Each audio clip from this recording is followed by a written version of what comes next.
أعوذ بالله من الشيطان الرجيم.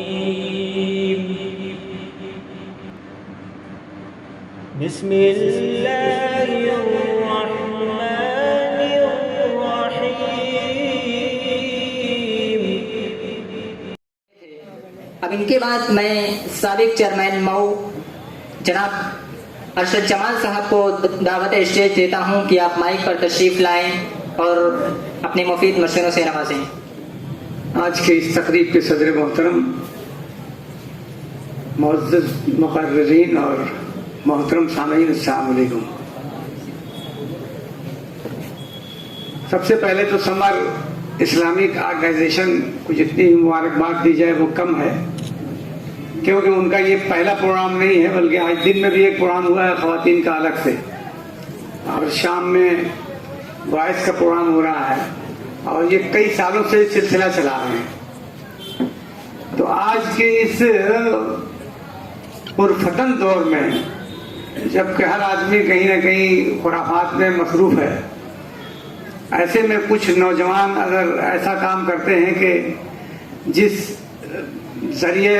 ذریعہ کو ہم تباہی کا ذریعہ مانتے ہیں، اسی ذریعے کو اپنا کر ہم ترقی کا ذریعہ بنا رہے ہیں، تو ایک بڑی کامیابی ہے. چونکہ ہر چیز میں دو پہلو ہوتے ہیں، اور ابھی مولانا جیسا کہ فرما رہے تھے کہ 5 چیزوں کے آنے سے پہلے 5 چیزوں کی قدر کر لو.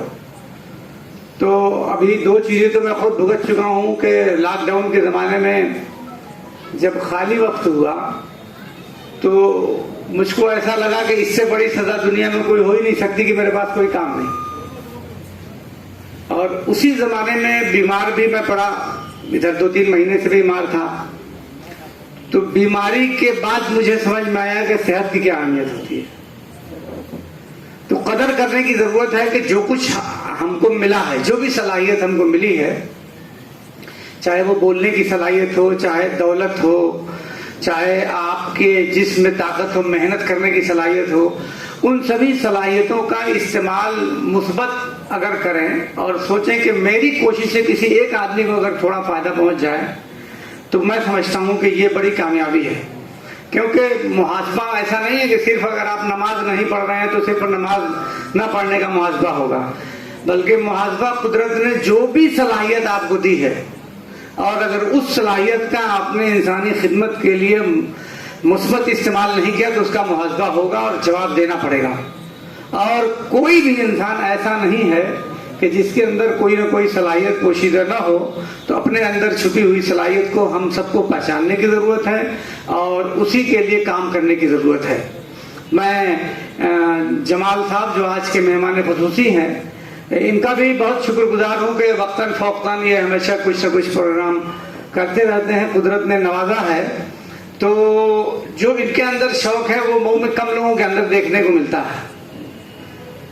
تو سیکھنا بھی چاہیے کہ اگر اسی سماج میں سب طرح کے لوگ ہیں تو اس میں جو لوگ جو کچھ کر رہے ہیں اس میں ایسا نہیں کہ خراب چیزیں تو ہم سیکھتے ہیں، اچھی چیزیں نہ سیکھیں. اچھی چیزیں بھی سیکھنے کی ضرورت ہے کہ جمال صاحب جو کچھ کر رہے ہیں وہ بہت سارے سرمایہ دار ہیں، تو انہیں بھی سیکھنا چاہیے کہ آپ کی دولت کا اگر کچھ حصہ آپ کے مثبت کاموں میں چلا جائے، یا بچوں نوجوانوں کی تعلیم کے لیے یا سماج میں پھیلی ہوئی برائیوں کو دور کرنے کے لیے اگر ہم مثبت استعمال کر لیتے ہیں تو ایک بہت آپ کے دولت کا یہ بہترین ذریعہ ہے استعمال کا.